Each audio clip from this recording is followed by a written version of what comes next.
Yes, ya. Dia mengatakan begini, kleptokrasi terjadi ketika banyak pencurian kekayaan negara oleh elit negara. Lalu dia bercerita bahwa Indonesia itu sudah dikuasai klepto gitu, maling-maling.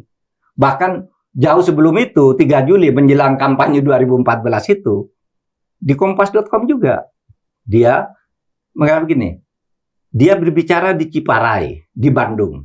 Dia bilang begini, ada yang mau mengubah demokrasi kita ini menjadi kleptokrasi, yakni negara yang dipimpin oleh para kripto yang artinya maling. Saudara mau enggak dipimpin oleh para maling? Itu pertanyaan-pertanyaan Pak Prabowo. Jelas ya? Itu pandangan Prabowo tentang Indonesia. Pandangan Prabowo yang dikemukakan sebelum menjadi presiden. Dan buku ini dicetak, dijual secara bebas, dibagi kepada para menteri dan kepala daerah sebagai salah satu referensi tentang visi presiden. Nah, oleh sebab itu kalau kita ingin ngeritik jalannya pemerintahan yang dipimpin Pak Prabowo untuk mengembalikan ke prinsip-prinsip Pak Prabowo itu mestinya harus dianggap teman dong. Bukan lalu dianggap makar. Artinya orang-orang yang memperjuangkan yang tadi komitmen Prabowo tentang Indonesia itu, dia menjadi bagian dari kelompok Pak Prabowo mestinya. Betul, iya. Jadi kalau orang ngeritik, Anda datanya salah, ya jelaskan aja kalau datanya salah. Anda beda persepsi, jelaskan aja bahwa persepsi. Tapi kalau tujuannya ke sini, itu semuanya pasti akan bagus lah.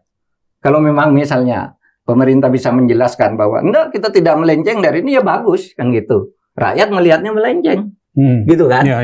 Nah itu Mas, pandangan Prabowo ya. Indonesia di mata Prabowo tentang demokrasi, hukum, moral, politik dan sebagainya itu ada di buku itu. Ada beberapa yang menarik yang saya bilang, Pak, saya mau tanya itu nanti. Jadi saya catat ada beberapa tiga kata kunci lah Pak dari penjelasan kutipan Pak Mahfud dari buku Pak Prabowo. Satu, komitmen Pak Prabowo pada demokrasi. Yang kedua yang saya catat ada supremasi hukum. Yang ketiga tentang korupsi tadi, yang klepto dan segala macam. Saya minta Pak Mahfud dulu, based on bacaan Pak Prabowo dan komitmen Pak Prabowo tadi, dengan dia sekarang memerintah Indonesia di bulan ke-18 ini, dalam hal demokrasi, bagaimana di mata Pak Mahfud? Begini, menurut saya demokrasi sekarang lemah dibandingkan masa-masa dulu.